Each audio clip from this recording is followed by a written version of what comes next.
Des années après avoir vaincu les humains venus coloniser Pandora, Jake Sully, ancien soldat devenu Na'vi, vit en paix avec sa compagne Neytiri. Ensemble, ils ont fondé une famille, Neteyam, l'aîné loyal et responsable, Lo'ak, impulsif et rebelle, Kiri, né mystérieusement du corps comateux de Grace Augustine, et la petite Tuk, curieuse et joyeux. Le clan Omaticaya prospère dans la forêt, connecté à la nature et à Eywa, l'esprit de la planète. Mais cette paix est de courte durée. Un jour, d'immenses vaisseaux humains percent à nouveau le ciel. Cette fois, ils ne viennent pas seulement extraire des ressources, ils viennent s'installer. Une ville coloniale militarisée appelée Bridgehead est érigée, marquant le retour de la RDA. Avec eux revient une menace familière, le colonel Karich, ressuscité sous la forme d'un avatar, privé de ses souvenirs humains mais programmé pour traquer et tuer Jake Sully. Conscient du danger que représente cette traque, Jake fait un choix douloureux, abandonner son peuple et fuir avec sa famille. Leur voyage les mène jusqu'au peuple Metkayina, navire amphibie vivant sur les côtes et en harmonie avec l'océan. Bien que réticent à accueillir des étrangers, forestiers, le chef Tonowari et sa femme Ronal leur offrent refuge. Les enfants Sully doivent alors s'adapter à une nouvelle culture, de nouveaux modes de vie et surtout, à l'océan. Lo'ak, mal intégré, trouve un allié inattendu, Peyakan, un Tulkun, immense créature marine douée d'intelligence, mais rejetée par ses pairs.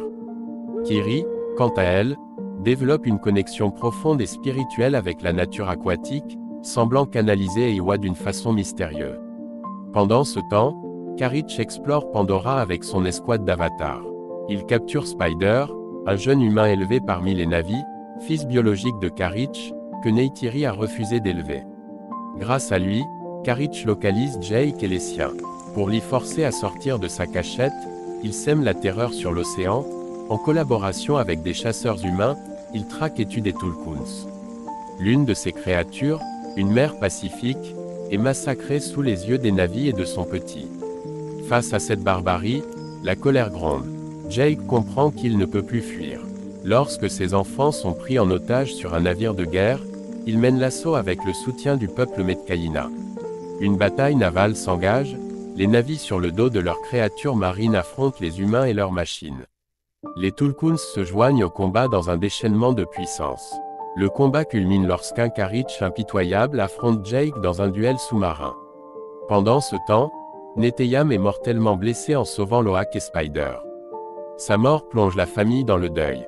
Jake, aidé par Neytiri, finit par vaincre Karich, mais celui-ci est sauvé par Spider, qui choisit finalement de l'abandonner.